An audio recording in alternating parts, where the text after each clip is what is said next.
It was a huge primary night in New York last night, but perhaps no race made a bigger splash than New York's 13th congressional district. It's an area that covers Upper Manhattan and parts of the Bronx, where an outsider mounted a challenge against an established member of New York's Democratic establishment and won. For the past decade, New York 13 has been represented by Adriano Espaillat, a man who's heralded as a trailblazer within his community. Before running for office, he broke ground when he challenged black political influence in Harlem and the South Bronx. In 2012 and 2014, he challenged the Democratic incumbent in his district, Charles Rangel, who had been in Congress since 1971. Espaillat lost both times, but finally won in 2016, beating out Rangel's chosen successor after Rangel retired. Espaillat's win was historic. He was the first Dominican American and the first formerly undocumented immigrant elected to Congress. He was reelected 4 times, currently serving as the chair of the Congressional Hispanic Caucus, and he's considered the dean of New York Latino politics. But more recently, Espaillat has been criticized for his support for continued U.S. aid to Israel amid its war in Gaza. Can I say, it's crazy to me that Democrats hate their base so much that they'll just they don't care about offending any voter's intelligence.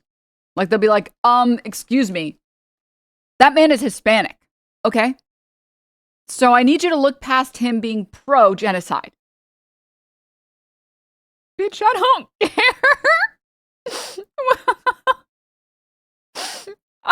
I don't care. I don't care.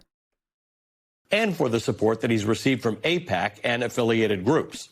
Last night, Espaillat and fellow New York Congressman Dan Goldman became only the 3rd and 4th Democratic incumbents to lose in the primary this year. Now, the 2 others were Texas Democrats who were gerrymandered out of their districts. The candidate who unseated Espaillat is Darializa Avila Chevalier. She's a 32-year-old Democratic socialist who was recruited to run by Justice Democrats, a group committed to finding progressive challengers to unseat Democrats. Avila, let's fucking go! Let's go! Chevalier was one of only 3 congressional candidates endorsed by New York City Mayor Zoran Mamdani in this year's elections. And she was his biggest gamble. She didn't have the name recognition or profile of either of the mayor's other hand-picked candidates, the former city comptroller Brad Lander and the New York State Assembly member Claire Valdez. On top of that, Avila Chevalier's internet history threatened to bring down her campaign at various points. Old social media posts from a since-deleted account. Don't say that the guy looks like Boss Baby. Stop. Dude, can I say, what is his foundation? Because he is smooth. Bro is poreless. I have more pores than this guy. What is he using? Even his fucking, his bald-ass head is, so smooth. You can't even see where the follicles used to be. Came back to light, including ones in which she advocated for abolishing the police. Some posts sharply criticized Democratic leaders. She once called Joe Biden, quote, a war criminal.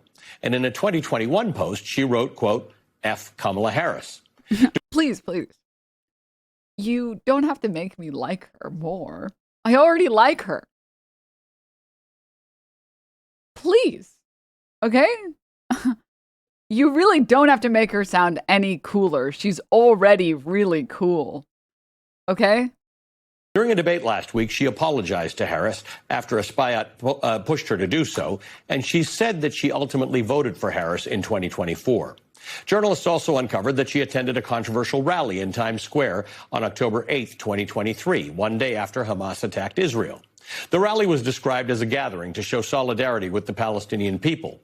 Others criticized it for condoning the violence that Hamas had just committed, pointing to chants like, quote, resistance is justified when people are occupied. New York's Governor Kathy Hochul called it, quote, morally repugnant. Zoran Mamdani, who was then an assembly member, stayed away.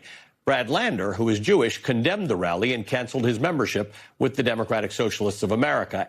Isn't that so sad for him? Isn't that so sad for him? Your new hair looks amazing. Oh, thanks. They really are trying so hard to make me hate her. And all it does is make me love her more. She went to a disgusting rally that was pro-Palestine. That's fucked up, man. That's so fucked up. After the group posted about it. Avila Chevalier has defended her decision to attend that rally.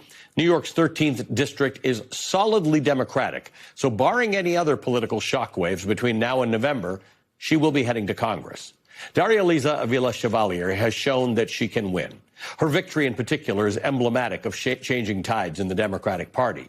So now the question is, what will the next chapter of her story and the Democrat story look like? Joining me now is Darializa Avila Chevalier, Democratic nominee for Congress in New York's 13th district. Congratulations and welcome. Thank you so much. Thanks for having me. I'm hoping, because you will be a member of Congress, that we will have many opportunities to have a conversation, which means the first conversation is going to be a little tough to get through because you've now moved from a hot part of the primary where things are really hot into you're going to be the next member of Congress. And everybody's now looking at you and saying, what is that going to look like? Last night, we were on air when you delivered your speech in which you said, quote, the corporate landlords and lobbies who powered our opponent's campaign knew that he didn't represent us in this district. He didn't fight for us. He represented them and he fought for them, end quote. Now, first of all, have you spoken to... No, speaking the actual truth? Whoa, you can't do that. To Adriano Espaillat? Yes, we spoke last night. Okay. How'd that go? Because there's a rift in your district at the moment, which often happens after a primary. You know, Chad, I have the controversial opinion. All right, I'm going to say something. And if you don't like it, it speaks more about you than it does about me. I need every woman on the planet to be more smug. Like, I want her to look so much more smug. All right? I love treating your streams like a podcast. I love to hear that. All right? Can we talk about how badass her name is? I know. I know. Make women spug. I'm gonna find out that that's like a slur. That's like some old slur that means something crazy. Yeah. I think it was a brief but positive conversation where he congratulated me and offered support in this transition. And I think New Yorkers deserve that kind of transition, one where we're working together to deliver for them.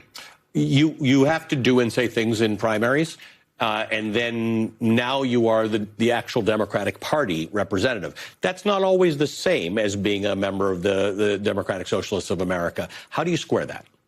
I think I'm very proud of the campaign that I've run, one where I am presenting the vision that I have for New Yorkers here in this district. And that has always been the vision that I have for them, right? I've been very frank and honest about what that is. And even when folks disagree with my vision, I am very proud to say I will always be honest about my position on things. And even if we don't agree, I will still fight for every single person in my district because that is what they deserve. They deserve somebody who's going to fight to make sure that they have all of the resources that they need to lead a dignified life as New Yorkers. I think you probably, and at some point we'll be done with this conversation, but you probably want this conversation to go away. But there are the social media posts. You have had derogatory posts about Joe Biden and about Kamala. No, oh my God, she didn't like Joe Biden or Kamala. Oh my gosh, I'm so mad about that. I'm really angry about that. Oh. Can I just say, saying fuck Kamala Harris is not derogatory. What? Maybe he's going to show the post. I don't know. Kamala Harris. You did apologize for the Kamala Harris one. I guess the Joe Biden one, you did say you called him a rapist.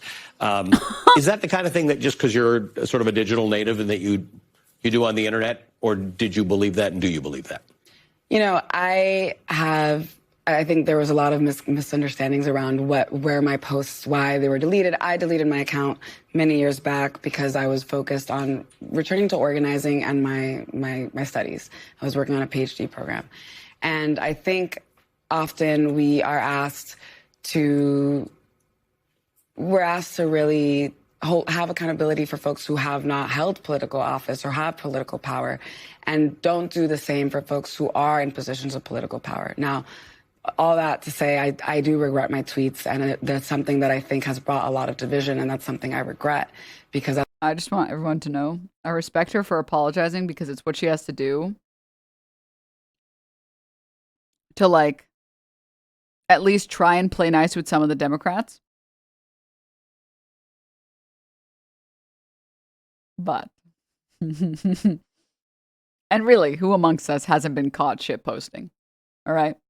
But the fact that she tweeted that, the fact that she tweeted that, like I said, it's really hard to dislike her, man. Can I just say this entire interview just feels like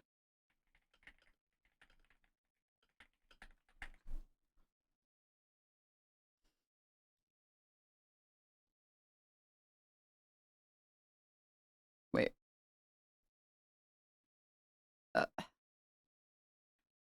Is this you? Is this you? Most base thing ever. Is this you saying fuck Kamala Harris? Yeah, I said that. I really felt really I felt really bad when I said that the first time. And that's why I deleted it. Because it was bad that I said that the first time. Yeah. And I'm so apologetic. Yeah.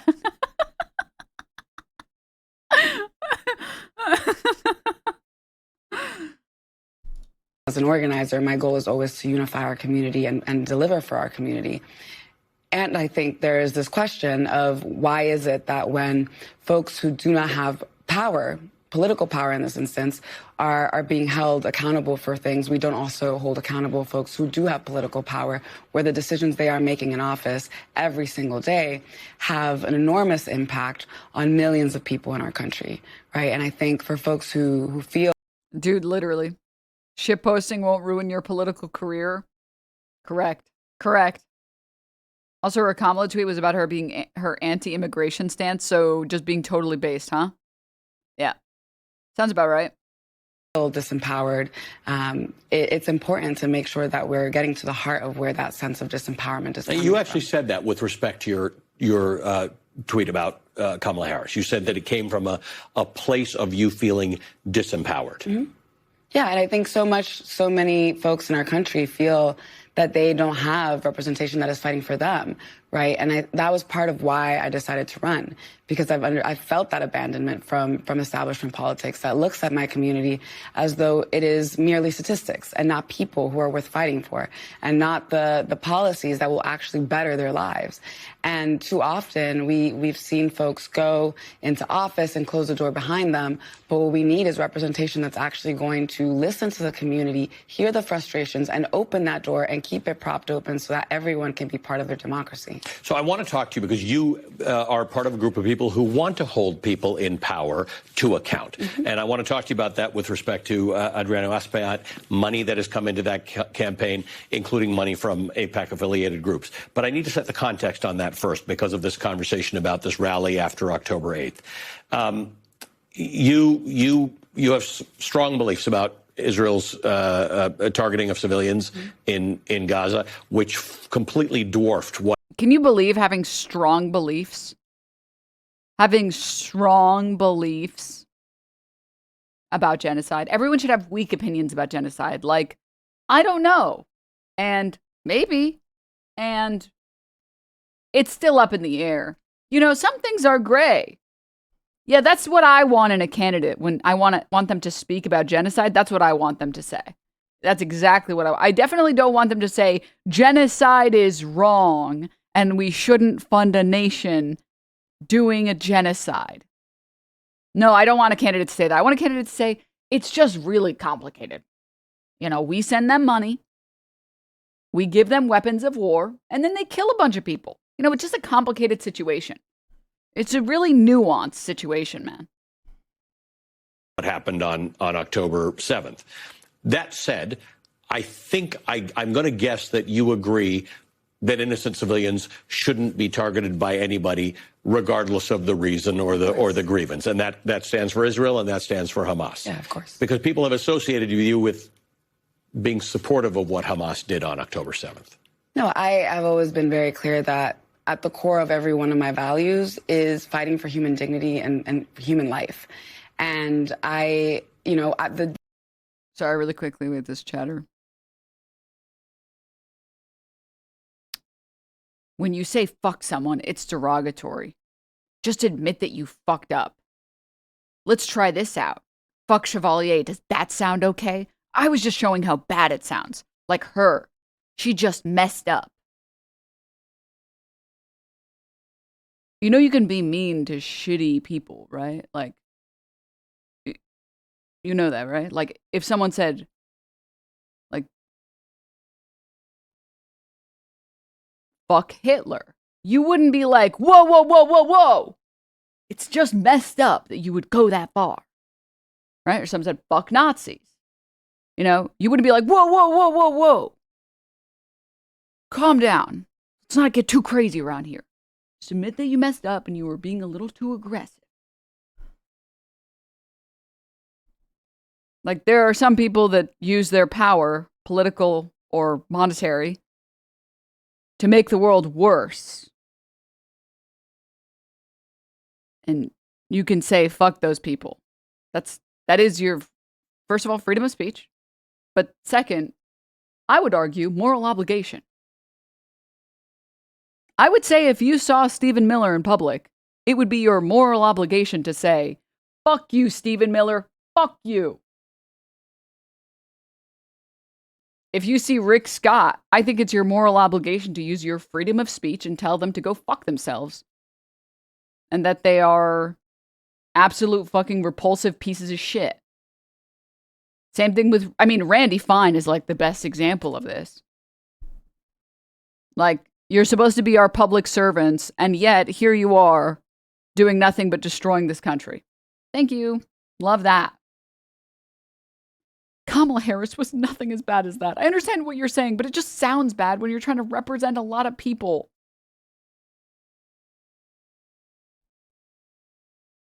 Did you consider, before you decided to come to a conclusion about her statement, did you consider why she made that statement?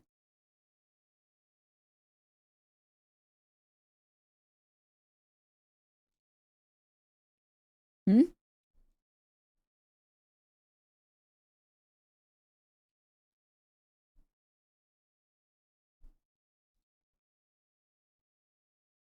Let me pull it up. Dude, YouTube changed their transcript system and I fucking hate it.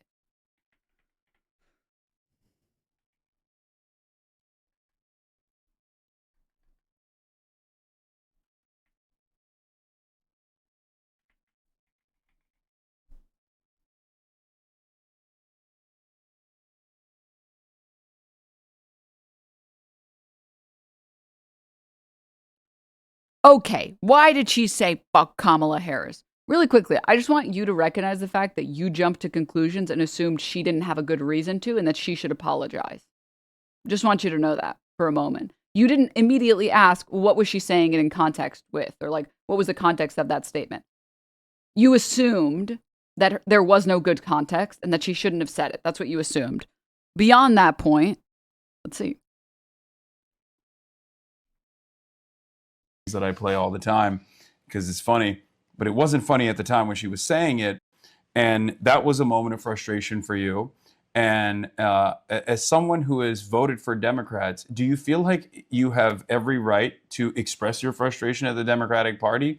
Or should we actually offer unlimited fealty to the Democrats, even if they're actually doing things? Yeah. Wait, here it is. Speaking of those frustrations, one of the things that Espaillat plastered everywhere that I also was a little worried about, I'm not going to lie, was your core retweeted Kamala Harris telling Guatemalan migrants not to come to the United States of America, where she famously said, do not come. I normally have a soundboard. I don't have it here, but that's like one of the things that I play all the time because it's funny. But it wasn't funny at the time when she was saying it. And that was a moment of frustration for you. And as someone who has voted for Democrats, do you feel like you have every right to express your frustration at the Democratic Party? Or should we actually offer unlimited fealty to the Democrats, even if they're actually doing things that they objectively told us they weren't going to do, like Biden, who ran on a first 100 days of immigration strategy that claimed that they were going to actually do amnesty for undocumented immigrants. Very popular policy position. Yeah, by the no, way. I think criticism, we should always be engaging in it where it like is valid, right? Especially when they are saying one thing and then their policy is reflecting something else. Yeah. And I think, you know, yeah, I think people, as you grow, you become more articulate, more nuanced in how you say things. I think for me, when I apologized in the debate to Vice President Harris, and I think part of that has a lot to do. She watches, so if you want to, if you got some more words for her, you can say. Well, I think for me, that was rooted in not only the fact that like we could have engaged in a conversation that would have landed better. I mean, I also thinking of the fact I was a 20-something-year-old. I didn't think she was looking at my Twitter account. Never thought. You think she's seen it?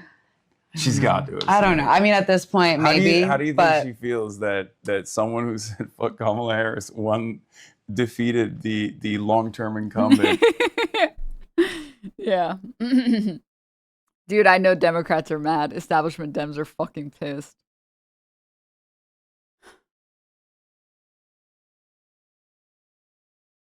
The comment was directed to then Vice President Kamala Harris advising Guatemalan migrants to not come to the United States legally. Now, was Kamala Harris wrong for telling those immigrants to not come here illegally? Yes, correct. Yes. Because she's buying into the narrative that the majority of people that are coming into the United States are coming here illegally and destroying our country. She's literally buying into every single MAGA talking point, which is the reason why right-wingers keep getting into office. It's because the Democrats, the establishment Democrats, just keep saying, no, you guys are right. The immigrants that are coming here are the problem. I'm going to adopt every right-wing framework and work within those instead of rejecting the framework entirely and saying immigrants make this country what it is. This country would be nothing without our immigrants, and we should be making the process easier for immigrants. The reason that they are coming here illegally is because they don't have easy paths to come here legally. Maybe if we made the path to citizenship or made the path to visas or made the path for green cards easier, we would have less people coming in illegally. Also, asylum seekers, those people are not, by the way, and refugees are not illegal immigrants. They would be here legally. But she doesn't do that. She buys into every single right-wing framework and says, yeah, stop coming in here illegally, which convinces right-wingers that they're right about having policy that strengthens our border, which effectively is just attacking every single person that's brown. That sounds weird. No, that's her job. Telling people to obey the law and come here legally. That's literally, what are you talking? That's not the vice president's job. What? The vice president's job is not to tell people to come here. What?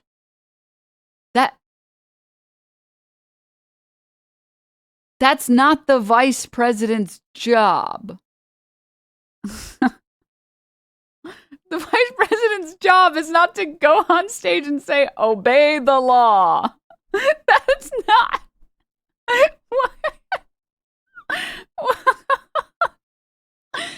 What are you talking about?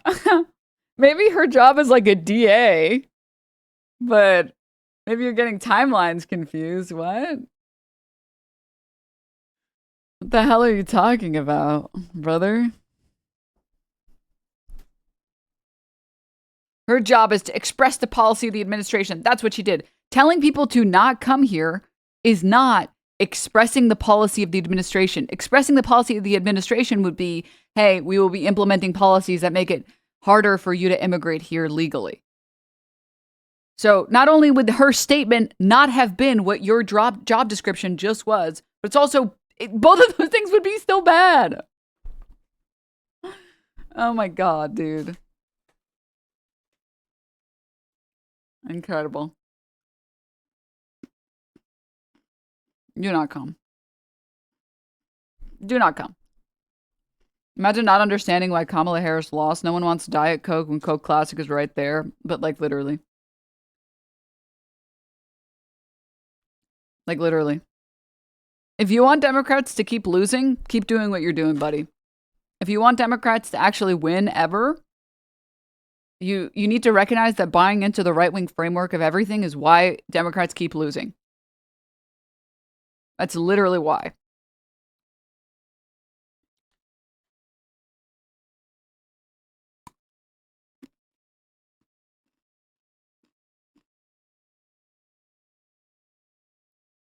Is our last thing. Well, should she say, hey, everyone come here and open the border or what? I already told you what she should say. She should say, it's depressing that we have so many illegal immigrants that have no way to come here legally. We should be improving our immigration standards, and we should be making it easier for people to actually get their papers in this country. That's what I said. Well, I already said that 2 seconds ago. That's what she should be saying. You know, I think as someone who has been like facing a lot of vitriol and a lot of really like harmful language, and I think also the fact that I don't know why I clicked this. Sorry. We're in the middle of this.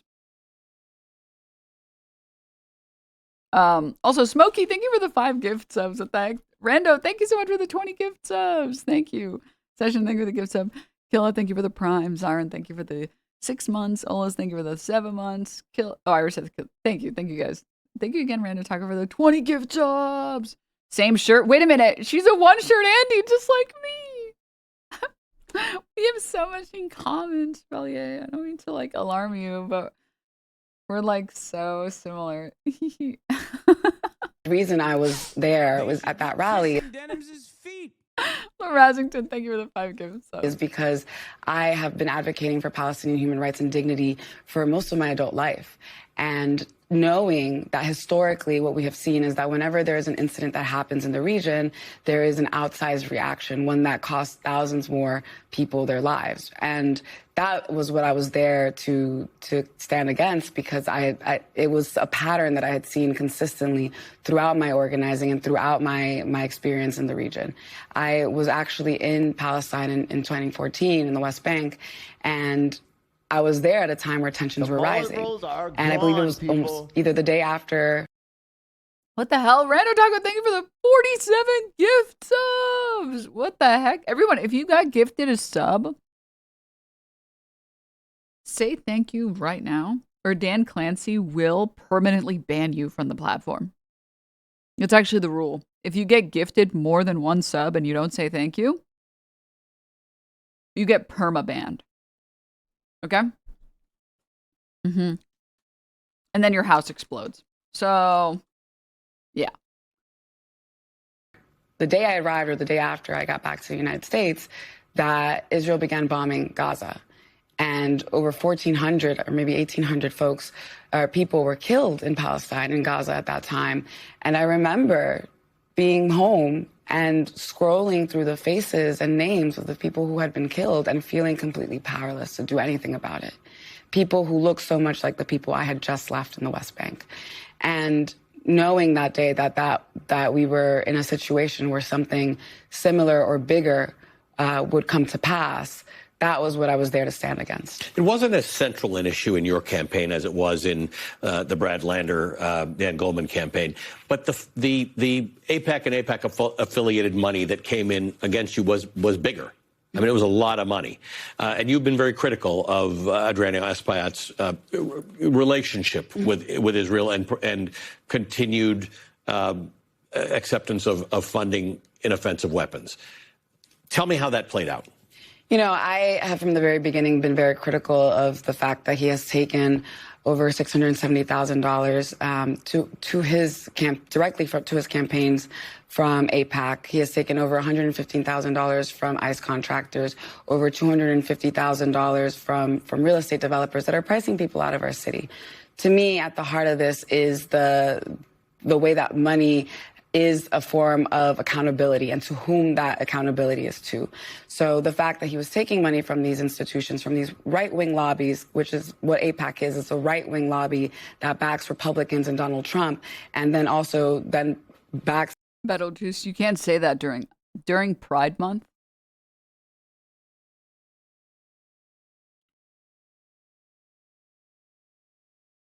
During Pride Month, you're trying to silence lesbian voices. Unbelievable. Another LGBT foe. Democrats who purport to be progressive while voting time and time again in the interests of institutions like AIPAC. And so I was highly critical of that because I see the impact of that on my community every single day.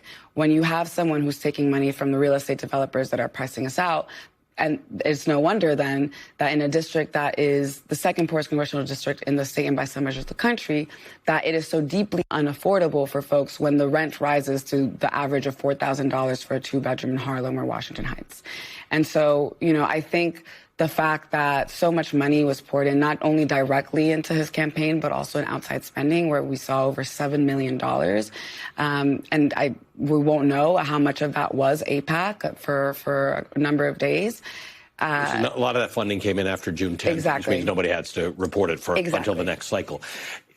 Donald Trump talked about communists being elected last night. There were 3 of you in the congressional races, and there were 5 people who Zohran Mamdani supported. The Trump tweet was so good, dude. Or the Trump Truth Social was so good. Let me pull it up. In state races, all 8 of you won. How do you avoid becoming the ad for Republicans? We've watched Zohran Mamdani, and he's managed it very well. We've watched Alexandria Ocasio-Cortez, who has managed it very well. She's become a very policy-centered person. I don't think she's changed any of her views.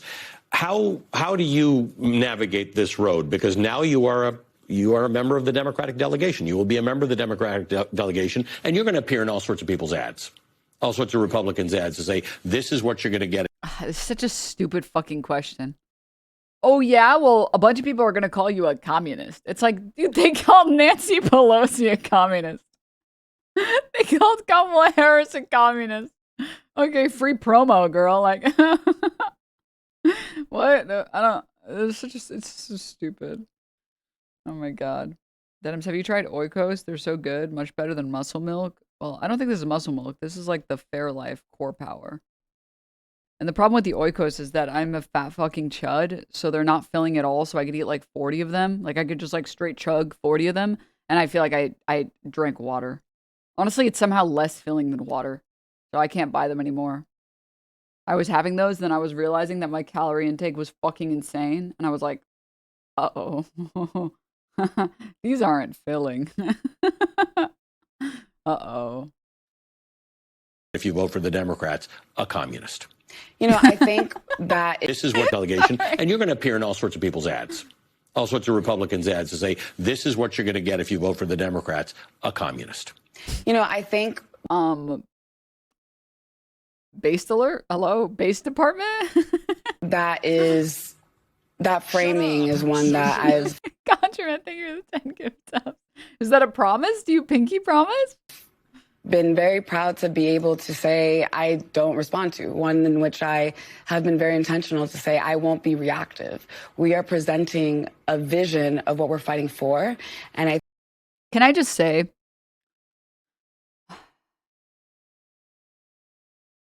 It's good to talk about optics, and it's good to focus and dial in on optics. And optics has a place.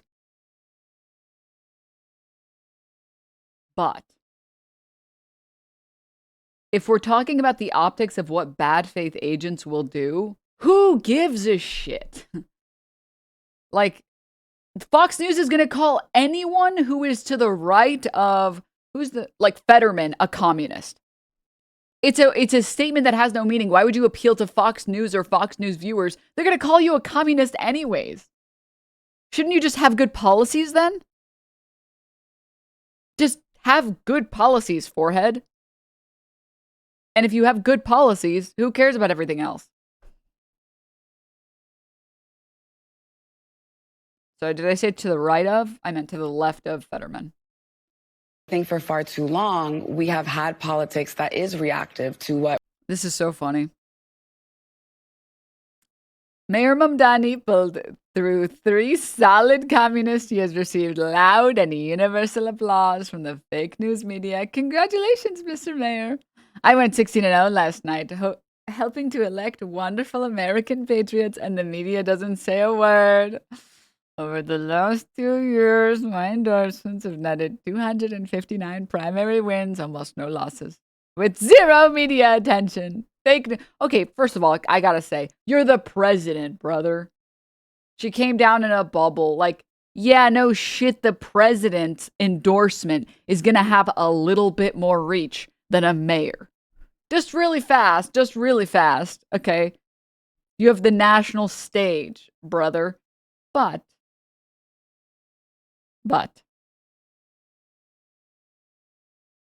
this is what I mean. Like, he's gonna call everyone a communist.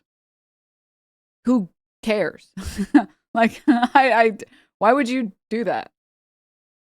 The communists are finally making their move. I've been waiting and preparing for this for a long time. It's easy to be a communist. All you have to do is say, I'll give you everything. But that means you're taking it away from others that have earned it.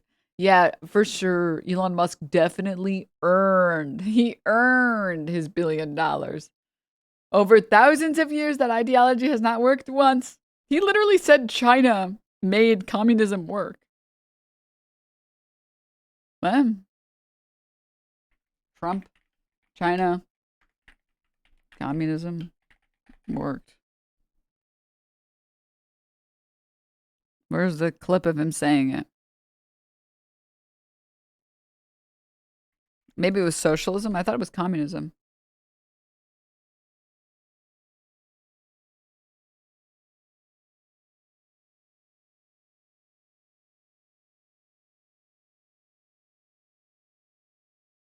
Where is it?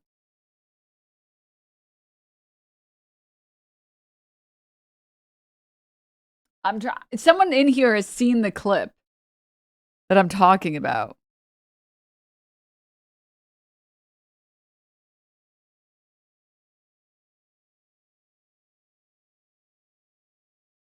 Maybe I hallucinated this clip. Maybe this clip doesn't exist. Maybe this clip doesn't exist. Not sure if China's even communist. No, that's not what we're talking. We're not talking about whether or not it is. We're talking about whether or not Trump said that. And Trump did say that. I'll see if I can find it, but let's keep watching. I'll try and pull up the clip while we're watching. Republicans are doing. What we need is Democrats who are actually going to present a positive vision, one that sets the tone for what we should be talking about, which is the issue of affordability, which is the issue of how our budgets are moral documents. Here it is. He said it was socialist. Here it is. Trump, China and its socialism system shouldn't work in theory, but it does work. I've never seen socialism shouldn't work on paper, but does work in practice. I must say I respect China greatly because it's amazing that with a system that in theory shouldn't work, we go to school and we go to the best business schools and we do well in those schools. And we read about free entrepreneurship and we read about all of these different things. But you look at China, how well they do, how well they manufacture. I mean, they manufacture cars so many that they actually have a contest for who can manufacture the least cars because they have so many cars. You have to have great respect for China for the job they do. Like them or not like them, you have to respect them.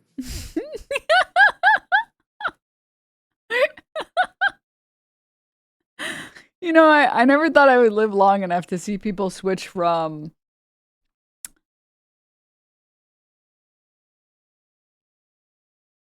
communism and socialism work in theory, but not in practice, to they shouldn't work in theory, but then they do work in practice.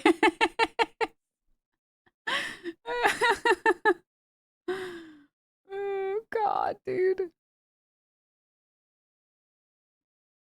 America works because we have a good mix of capitalism and socialism. Okay, guys, for people who haven't been here for a very long time, I need to tell you guys something, all right? I have a secret third rule, which is if you're a funny chatter, you're allowed to be here for free. But if you're annoying, you have to sub. You have to sub. All right? That's the rule. Okay? I'm sorry, it's the truth. If you're funny, if you lurk, if you know how to have a good time, by all means, enjoy yourself for free. However, if you're as annoying as this chatter, You have to sub or I ban you. Capitalism is where we get money to make our socialized systems work. Okay, and I'm going to do a capitalism to make the socialism work right now. You have to sub right now, chatter, or I have to ban you. Okay, that's capitalism. That's socialism through capitalism.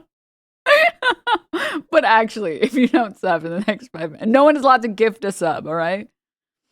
If you don't sub in like a minute or two, I'll give you 5 minutes. I will ban you. Okay, I'm sorry. It's tough. I just want you to show, I want to show you how your system, socialism through capitalism, does in fact work. All right? All right. And just because I'm taking you off the screen, don't think you get to sneak some more messages in. If you send another message, you will be banned. All right? All right. Continuing. Let's finish this video. If we say that we want to invest in working people in this country, then we need to do that, and our budgets need to reflect that. If we say that we value immigration and immigration justice, we need to make sure that that is also reflective in our policy. And so I'm very proud of a campaign that we built that centers those ideals, that centers those values and that vision for what we need as a community. And that's how I'll continue to move forward in Congress. And I think that for far too long, this reactive conversation of what we should be afraid of has prevented us from being able to have a politics of hope and a politics of life that Democrats can actually identify with. When the majority of the Democratic base has been seeking for the Democratic Party to actually fight for them, that should be the language that we should be leading with. Thank you for joining us. Isn't it also crazy that, like, the Democrats finally have candidates that are liked by the voters? And the Democrats are like, no, not like that, though. Yeah, no, not like that. No. No.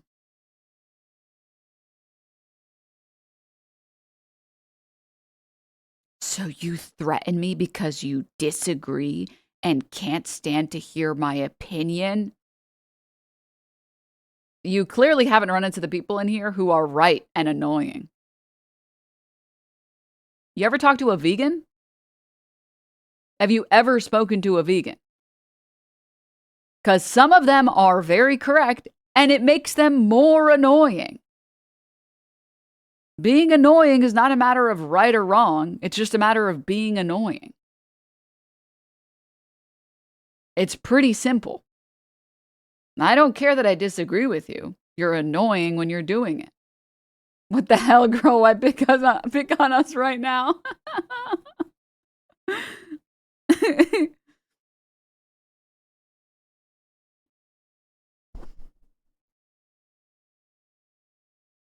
No, it's very simple. If you make everybody else suffer, you pay a tax. Think of it like a tariff, all right? It's the annoying tariff.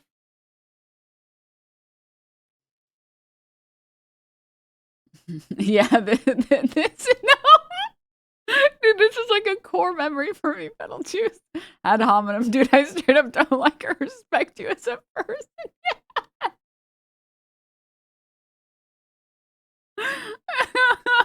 Dude, I love that tweet, man. Oh my god. But seriously, since somebody else gifted you a sub, even though I said not to, you have to gift somebody else a sub. I'll give you, it's 9:57. I'll give you till 10 a.m. All right? You got it. You got 10 a.m. All right? Okay, go for it. And then once the bell strikes 10, or if you send a lot more annoying messages, but